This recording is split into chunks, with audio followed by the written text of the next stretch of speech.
어느 회사의 신입사원 채용시험 면접에 이런 문제가 나왔다고 합니다. 만약 당신이 폭풍우가 몰아치는 밤에 운전을 하고 있는데 버스 정류장에 당장 병원에 가야 할 아파 보이는 할머니 한 분과 그리고 나의 생명의 은인이었던 의사 선생님 한 분, 그리고 내가 그토록 꿈꿔왔던 너무나도 아름다운 이상형이었던 여인, 이 세 사람이 동시에 이 버스 정류장에 있는 것을 목격하게 되었을 때에 당신은 어떻게 행하겠습니까? 단 조건은 이 차에는 당신 외에 한 명만이 더 탈 수가 있습니다 라고 하는 채용시험 면접 질문이었습니다. 여러분들은 어떻게 대답하시겠습니까? 면접관은 이 질문에 대한 재치 있는 대답을 듣고 가장 먼저 누가 현명한 답을 하는가 라고 평가하여 그 한 명을 채용하기로 했던 것입니다. 200대 1의 경쟁자를 제치고 합격한 가장 현명한 한 명의 신입사원은 이렇게 대답했다라고 합니다. 생명의 은인인 의사 선생님께 제 차를 빌려드려서 그 할머니를 빨리 병원에 모시게 하고 저는 이상형인 여인과 함께 버스 정류장에서 버스를 기다리겠습니다. 이렇게 대답을 했다라고 하는 것이죠. 비바람이 불어닥치는 그 상황 속에서 굳이 자동차만을 고집하여서 한 사람만을 태우고 간다라고 한다면 나머지를 모두 잃어버리게 되는 것입니다. 그러나 이 청년이 자동차를 포기하였을 때에 오히려 세 가지 모두를 얻을 수 있었다. 그래서 가장 현명한 대답을 하였다라고 해서 이 청년이 신입사원이 채용이 되었다라고 하는 이야기였습니다. 여러분, 오늘날 우리의 삶을 곰곰이 돌아보면 우리가 붙잡고 있는 것 때문에 많은 것을 놓치고 살아갈 때가 얼마나 많은지 모릅니다. 손에 너무 많은 것이 들려 있다면 하나님께서 주시고자 하시는 많은 선물을 붙들 수 없게 될 뿐더러 내 것을 조금만 내려놓게 된다면 그 은혜의 선물을 가질 수 있고 누릴 수 있는 여유가 생김에도 불구하고 삶의 걸음 가운데에 하나님의 은혜를 경험하지 못하는 우리의 삶을 돌아보게 됩니다. 오늘 본문에 등장하는 중풍병자, 이 중풍병자와 함께한 사람들의 모습이 바로 자신의 것을 내려놓는 사람들의 모습입니다. 오늘 이 중풍병자와 함께한 사람들을 우리는 함께 친구들이라고 가정하고 함께 살펴보도록 하겠습니다. 중풍병자인 친구를 위해 자신의 안위와 그리고 자신의 평안과 자신의 하고 싶어하는 모든 것을 잠깐 내려놓고 이 중풍병자와 함께한 친구들은 불편한 길을 선택을 했습니다. 친구가 병이 걸려 아파할 때에 그 병을 낫게 해주려고 예수님께서 이 동네에 오신다라고 하는 소식을 듣자마자 병상체 친구를 들고서는 허겁지겁 땀을 흘리며 수많은 인파들을 비집고 예수님을 찾아간 사람들이 중풍병자와 함께한 친구들이었습니다. 아마 먼저 예수님 근처에 자리 잡고 있었던 수많은 군중들로부터 왜 내 자리를 비집고 오냐며 수많은 비난과 야유가 쏟아졌겠지요.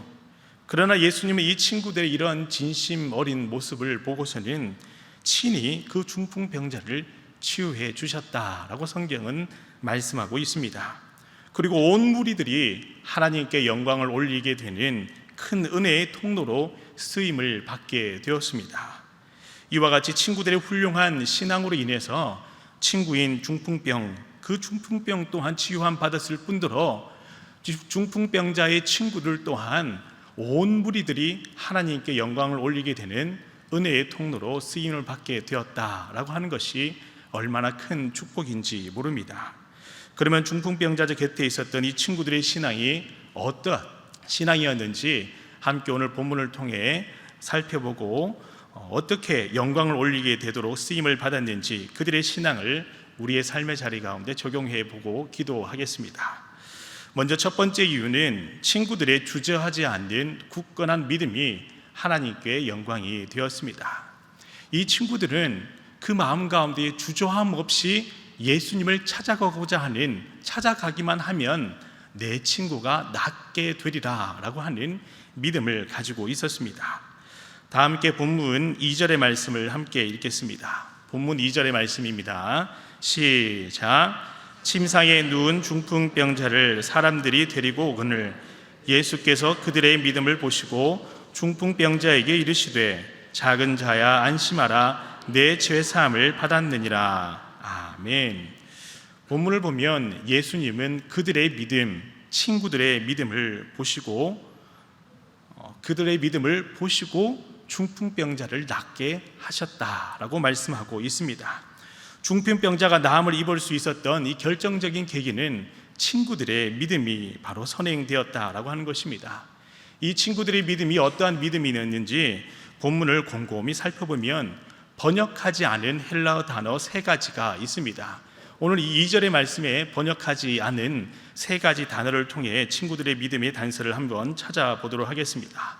첫 번째는요, 본문에 번역이 되지 않은 단어 중에 하나가 그리고 곧바로라고 하는 단어가 있습니다. 1절에서 예수님께서는 이 본동네는 가버나움이라고 하는 동네입니다. 이 동네에 오셨을 때에 그 소식을 들은 친구들은 주저함 없이 곧바로 그 말을 듣자마자 어떻게 해요? 침상째 들고 예수님을 향해 나아갔다라고 하는 것입니다. 여러분 한번 곰곰이 생각해 보면 예수님께서 오신다고 하는 소식을 들었을 때에 일반적인 반응이라면 수많은 인파들이, 군중들이 예수님을 보려고 찾아갈 텐데 어떻게 이 침상을 들고 움직이지 못하는 이 중풍병자를 들고 예수님께 나아갈까? 어떻게 나아갈까 먼저 계획하는 것이 먼저일 것입니다. 그것이 일반적인 반응이지요. 더군다나 중풍으로 온몸을 움직일 수 없는 병자를 무작정 데리고 나간다라고 하는 것이 얼마나 힘든 일인지 모릅니다. 혼자서는 아무것도 할 수 없는 이 중풍병자는 세심한 돌봄이 필요합니다. 행여나 중풍병자를 외부로 데려갔다가 응급 상황이 발생하기라도 한다면 영락없이 이 친구들이 모든 책임을 뒤집어 쓸 수밖에 없습니다. 그 생각을 하고 있다면 주저하게 되고 머뭇하게 되기 마련이죠.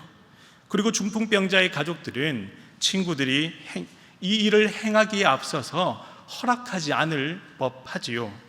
왜냐하면 당시 중한 이 질병에 대한 사회적인 인식은 하나님께 죄를 범하여 심판을 받은 것이다 라고 이 생각을 했기 때문입니다. 중풍병자를 이불이나 보이지 않게 무엇인가로 싸서 몰래 데려가는 것도 허락할 리 만무한데 침상째 그대로 모든 사람들이 눈여겨볼 수밖에 없는 외부로 데리고 나간다라고 하는 것은 얼마나 큰 위험 부담인지 모릅니다. 행여나 수많은 사람들이, 군중들이 보고서는 저 병자가 여기 왜 왔냐라며 돌을 들고 던지는 사람 한 사람만 있더라도 큰 상해를 입을 수 있는 것이죠. 이러한 생각을 한다면 노심초사하여 가족들은 이 일을 허락할 리 만무합니다. 그런데 2절의 말씀을 보면 헬라 원문에 기록된 단어 그리고 곧바로라고 하는 단어에서 알 수 있듯이 친구들은 한치의 주저함 없이 믿음으로 행하는 모습을 볼 수가 있습니다.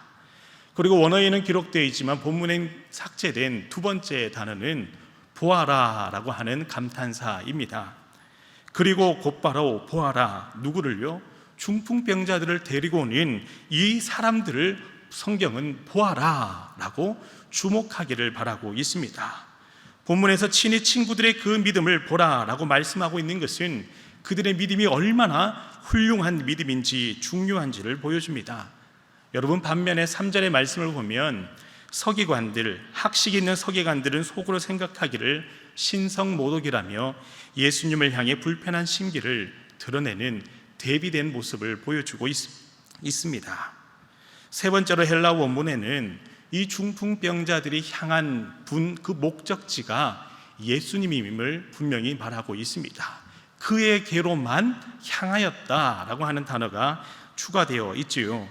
이 3가지 원문을 살려서 본문에 기록된 친구들의 행동을 다시 한번 살펴보면 다음과 같습니다. 보아라, 예수님께서 가버나움에 오셨다라고 하는 소식을 듣자마자 중풍병자의 친구들은 곧바로 오직 예수님만을 바라보고 그에게로 이 중풍병자를 데리고 오지 않았느냐라고 하는 표현입니다. 성경은 그들의 행동을 주목하라라고 이야기합니다. 영적인 행함에 있어서 그들은 주저함이 없이 행하였습니다. 수많은 장애와 악조건 속에서도 오직 예수님만을, 그에게만 중풍병자를 데려가는 것을 생각하였기에 다른 많은 시련들, 다른 많은 불가능한 악조건들을 생각하지 않았다라고 하는 것이죠. 여기서 우리가 알 수 있는 중요한 교훈은 모든 일에 있어서 영적인 우선순위는 예수님을 바라보는 마음의 중심, 믿음이다라고 하는 것입니다.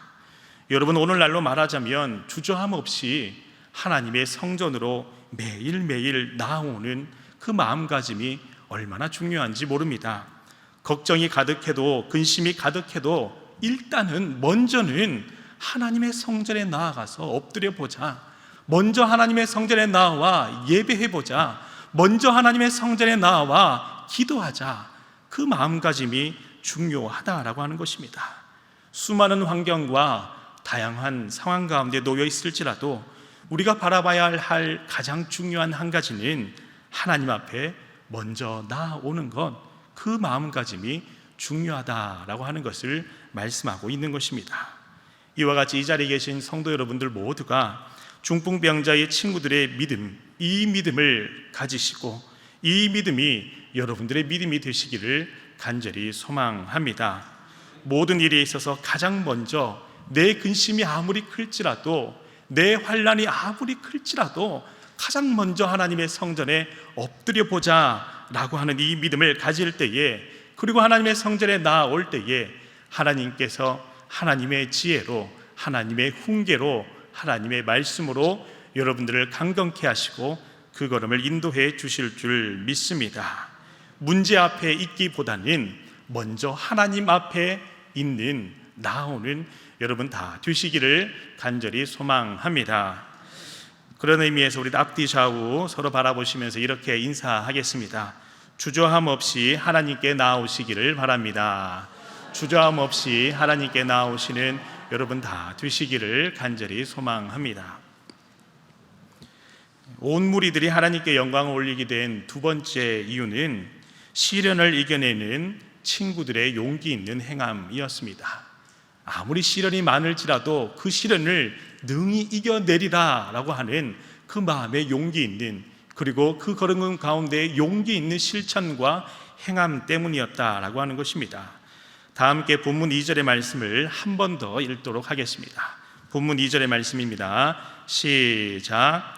침상에 누운 중풍병자를 사람들이 데리고 오거늘 예수께서 그들의 믿음을 보시고 중풍병자에게 이르시되 작은 자야 안심하라, 내 죄사함을 받았느니라. 아멘.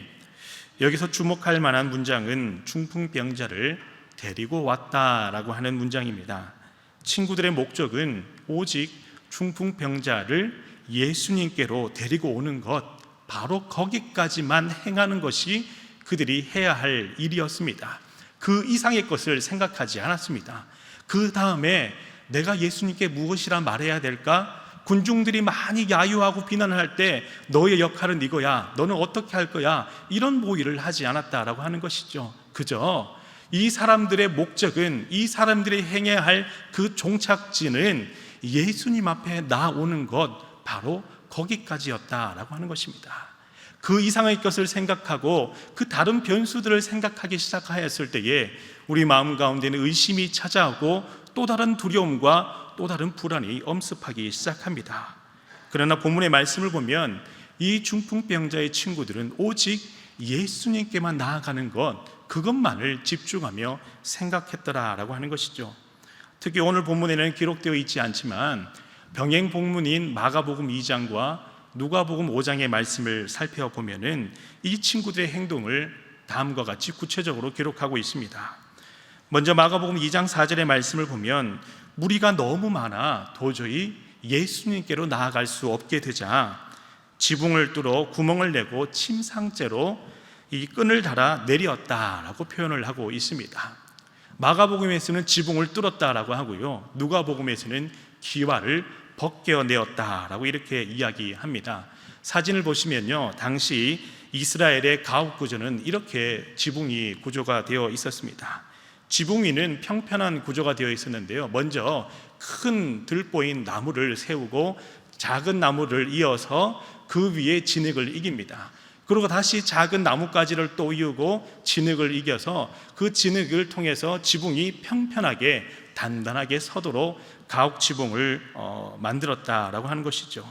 그런데 아무리 그렇게 해도 지붕이 너무나도 약해서 큰 충격을 받게 된다면 구멍이 나기 마련입니다. 그래서 자주자주 보수해야 하는 지붕이 바로 이러한 지붕이었다라고 합니다. 그래서 부자들은 석회가루를 사용해서 지붕을 아주 튼튼하게 만들었다라고 하지만 일반 가난한 평민의 집은 석회를 사용할 수 없었기에 진흙을 반복적으로 이겨서 이러한 가옥 같은 지붕을 만들었다라고 하는 것이죠. 마가복음에서 특별히 지붕을 뜯었다라고 하는 것을 보아 석회를 사용한 부자 집이 아니라 가난한 일반 평민의 집이었다라고 하는 것을 알 수가 있습니다. 여러분, 지붕을 뜯는 그 상황을 한번 생각해 보십시오. 어떨까요? 처음에는 진흙을 뚫고 장가지들을 다 제거하고 길게 이어져 있는 들보들을 다 뜯어냅니다. 그러면 그 지붕 밑에 있는 사람들에게 어떠한 영향력이 있을까요? 나뭇가지가 떨어지기 시작하고요, 진흙가루가 떨어지기 시작하고 집 안이 온통 뿌옇게 먼지로 가득하게 되었을 것입니다. 그리고 많은 사람들이 이것이 웬일이냐며 옥상으로 올라와서 그 지붕에서 지붕을 뚫고 있는 사람들을 향하여 비난하기 시작했지요. 그러나 친구들은 오직 이 중풍병자를 예수님께로 내려보내야 하겠다라고 하는 그 일념으로 많은 시련을 마다하지 않고 지붕을 뚫기까지 하였습니다. 훗날 집주인이 얼마나 이 네 사람을 향하여 원망과 원성이 자자했겠습니까? 매년 농사가 너무 힘들었던 한 농부가 하루는 하나님께 간절히 이렇게 기도했다라고 합니다. 하나님, 올해는 제발 폭우가 내리지 않게 하여 주시옵소서. 폭풍우도 물러가게 해주셔서 제가 짓고 있는 이 농사, 이 경작지만큼은 폭우도 물러가게 하시고 폭풍우도 물러가게 하셔서 적당한 비만 그리고 따스한 태양빛이 가득하도록 도와주십시오. 그렇게 하나님 앞에 간절히 매일같이 기도했다라고 합니다. 하나님께서는 이 기도를 들어주셔서 그 해만큼은 적당한 날씨를 주시고 폭풍우가 불어닥칠 때마다 폭풍우를 다 비켜가게 하시고 풍랑이 불어닥칠 때마다 풍랑을 다 막아주셨다라고 합니다. 이후 그 가을이 되었습니다. 추수하는 농부의 마음은 기쁘고 기대가 가득하였다라고 합니다. 여러분, 어떻게 되었을까요? 과연 풍성한 과실과 열매가 맺혔을까요? 그렇지 않습니다. 추수한 곡식들을 하나하나 살펴보자 그만 속이 텅텅 비어있는 쭉정이들 뿐이었습니다. 농부는 하나님을 찾아가 다시 한번 이렇게 기도합니다. 하나님, 이것이 웬 말입니까? 적당한 비도 맞고 그리고 따스한 태양빛 아래서 하나님의 보호하심 아래서 알곡이 가득할 줄 알았는데 왜 이 쭉정이들 뿐입니까? 그러자 하나님께서 그 마음 가운데에 이렇게 말씀하셨다라는 것이죠. 폭풍과 폭우를 통해 열매가 알차게 연그는 법이거늘 너는 그것을 마다 않고 편안한 길만 택했으니 내가 거둘 것이 이 열매뿐이 아니겠느냐라고 하셨다라는 것입니다. 열매는 때로는 풍랑을 맞이하게 되고 때로는 폭풍우를 맞이하게 되고 이러한 시련을 통해서 더 단단한 열매, 더 알찬 열매, 알곡 같은 열매가 되기 마련인데 모든 것을 다 마다 않고 좋고 편한 길만을 걸어가다 보니 알곡이 들어서기 전에 쭉정이가 알곡을 다 갉아먹고 빼앗게 되었다라고 하는 것입니다. 신명기 8장 5절의 말씀을 보면 표준 세번역어를 살펴볼 때 이렇게 기록이 되어 있습니다. 여러분, 사람이 자기 자녀를 훈련시키듯이 하나님도 여러분들을 훈련시킨다라고 하는 것을 마음에 새겨 두십시오. 이와 같이 오늘 본문에 등장하는 중풍병자의 이 친구들 또한 상황은 여의치 않을지라도 친구를 버려두고 편안한 길이 아니라 때로는 험난하고 그리고 가능성이 없어 보일지라도 오직 예수님만을 바라보고 믿음으로 행하여 알곡과도 같은 하나님의 그 역사하심을 경험하게 되었습니다. 이와 같이 이 자리에 계신 여러분들 모두가 인내함으로 그리고 믿음으로 실천함으로 하나님께 온전한 영광이 되는 귀한 믿음의 직분자, 은혜의 통로가 되시기를 간절히 소망합니다. 아멘. 그런 의미에서 우리 함께 인사하도록 하겠습니다. 시련을 이겨내는 알곡 같은 신앙인이 되시기 바랍니다. 시련을 이겨내는 알곡과도 같은 믿음의 직분자 신앙인 되시기를 간절히 소망합니다. 세 번째로 온 무리들이 하나님께 영광을 올리게 된 이유는 중풍병자의 온전한 순종 때문이었습니다. 우리 다 함께 본문 6절과 7절의 말씀을 함께 읽겠습니다. 6절과 7절의 말씀입니다. 시작. 그러나 인자가 세상에서 죄를 사하는 권능이 있는 줄을 너희로 알게 하려 하노라 하시고 중풍병자에게 말씀하시되 일어나 내 침상을 가지고 집으로 가라 하시니 그가 일어나 집으로 돌아가거늘. 아멘. 본문에서 주목할 문장은 내 침상을 가지고 집으로 가라라고 말씀하시는 단 한 번의 예수님의 명령입니다. 예수님은 이전과 같이 귀신을 향하여 축기를 한다든지 그리고 손을 얹고 안수 기도를 한다든지 치유를 위한 어떠한 행동을 취하지 않습니다. 다만 중풍병자를 향하여 단 한마디의 명령을 할 뿐입니다. 여러분 아마 중풍병자가 스스로 생각하기를 내가 왜 이곳까지 오게 되었는데, 얼마나 힘겹게 내 친구들과 함께 이곳까지 오게 되었는데 마신 말씀이 아무 치료 행위도 없이 그저 집으로 가라 라고 하시는 것이 웬 말일까 라고 생각하며 마음 가운데 불쾌한 마음과 불편한 마음으로 큰 상처를 입고 마음의 문을 닫아버릴 수도 있었습니다. 그러나 이 중풍병자는 예수님의 말씀대로 순종하여 그 침상을 가지고 집으로 갔더라라고 성경은 이야기하고 있습니다. 왜일까요? 본문 2절의 말씀을 한 번 더 살펴보면 먼저 예수님께서는 중풍병자에게 말씀하실 때에 안심하라, 그리고 내가 죄 사함을 받았노라 라고 먼저 말씀하셨습니다.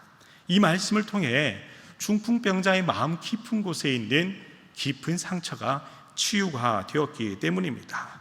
여러분, 당시 사회적인 분위기는 이 중한 질병은 하나님의 심판을 받았기 때문이다 라고 하는 편견이 지배적이었다라고 이야기하였습니다. 중풍병자는 혼자서는 아무것도 할 수 없는 이 중한 질병 가운데 아마 그 마음 가운데 많은 사람들의 비난과 그리고 가족들의 돌봄의 어려운 모습들을 보고서는 미안한 마음과 치근한 마음과 하나님을 원망하는 마음 답답한 마음이 아마 많이 골마 있었을 것입니다. 그런 중풍병자에게 예수님의 말씀인 안심하라, 어떤 누구도 아니라 그 당시 가장 많은 소문 가운데에 예수님을 만나기만 한다면 그가 많은 질병을 고쳐주셨다라고 하는 이 소문을 들었던 예수님께 안심하라 라고 하는 말씀을 들으며 내가 죄 사함을 받았노라 하고 하는 그 말씀을 들었을 때에 얼마나 큰 위로와 소망이 되었겠습니까? 우리나라 속담에서도 말 한마디로 청량빛을 갚는다라고 하는 말이 있듯이 따스한 예수님의 말씀을 통해 이 중풍병자의 마음 가운데에 하나님의 큰 평안이 임하였을 것입니다. 예수님의 말씀을 통해 큰 위로와 평안을 얻었던 이 중풍병자가 예수님을 믿고 신뢰하게 되었을 때에 이 침상을 가지고 집으로 가라 하였을 때에 예수님의 말씀이라면 순종할 수가 있겠구나, 이 말씀대로 내가 행할 수 있겠구나 라고 하는 신뢰와 믿음이 있었기 때문에 그가 하나님의 능력을 경험하게 된 줄 믿습니다. 여러 기타 다른 본문을 보면 병고침을 받은 환자들은 고침을 받은 이후에 기뻐하며 많은 사람들에게 동네 여러 주민들을 찾아가며 예수님께서 나를 고치셨습니다 라고 하며 복음을 전파하는 장면이 있습니다. 그러나 오히려 이 모습은 바리새인과 서기관들을 자극하여 예수님의 초기 사역을 방해하는 계기가 되었습니다. 그러나 오늘 본문의 이 중풍병자를 살펴보면 충분히 기뻐하며 그곳에 있는 무리들에게 예수님께서 내 병을 치유해 주셨습니다, 저 사람이 메시아입니다 라고 말할 법하지만 오직 예수님의 말씀대로 순종하여 나 자신이 높아지기보다는, 예수님의 사역을 방해하기보다는 그 말씀대로 순종하여서 예수님이 먼저 드러나게 하셨다라고 하는 것입니다. 온전한 순종을 통해 예수님이 더욱더 드러나게 하시고 예수님의 사역을 방해하지 않게 되는 믿음의 순종이었습니다. 사람이 인생을 살면서 친구로 삼는 세 가지가 있다라고 합니다. 대부분의 사람들은 첫 번째 친구를 가장 소중하게 여깁니다. 그리고 두 번째 친구는 귀하게는 여기지만 첫 번째 친구만큼 아니라고 여깁니다. 마지막으로 세 번째 친구는 중요하다라고 생각하지만 실제로는 별로 관심을 가지지 않는다라고 합니다.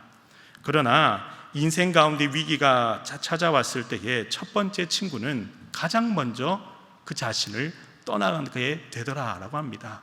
두 번째 친구는 얼마간은 함께 있어주지만 마지막까지는 있어주지 못한다라고 합니다. 세 번째 친구만은 마지막까지, 영혼까지 있어주는 친구라고 하지요. 이 친구들이 어떤 친구일까요? 한 칼럼에서는 이렇게 이야기합니다. 첫 번째 친구의 이름은 재산, 돈입니다.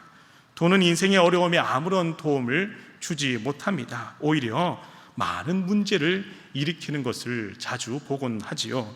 두 번째 친구는 가족입니다. 가족은 어려울 때 힘이 되지만, 버팀목이 되지만 죽음의 순간이 찾아왔을 때에 결국에 헤어질 수밖에 없습니다. 세 번째 친구는 하나님에 대한 믿음과 말씀에 대한 순종입니다. 이 믿음과 순종이야말로 이 세상 이후에도 영원한 삶으로 우리를 이끌어주는 친구가 됩니다 라고 이야기합니다. 이와 같이 오늘 본문에서 중풍병자와 친구들은 오직 예수님을 향한 믿음과 신뢰로 그 말씀대로 순종하여 하나님의 큰 기적의 역사를 경험하게 되었습니다. 그뿐만 아니라 많은 사람들이 하나님께 영광을 올리기는 은혜의 통로로 쓰임을 받았습니다. 이와 같이 이 자리에 계신 여러분들 모두가 이 친구들과 같이 이러한 믿음의 사람, 순종의 백성이 되어 하나님께 영광을 올려드리는 귀한 통로로 쓰임받기를 간절히 소망합니다. 아멘.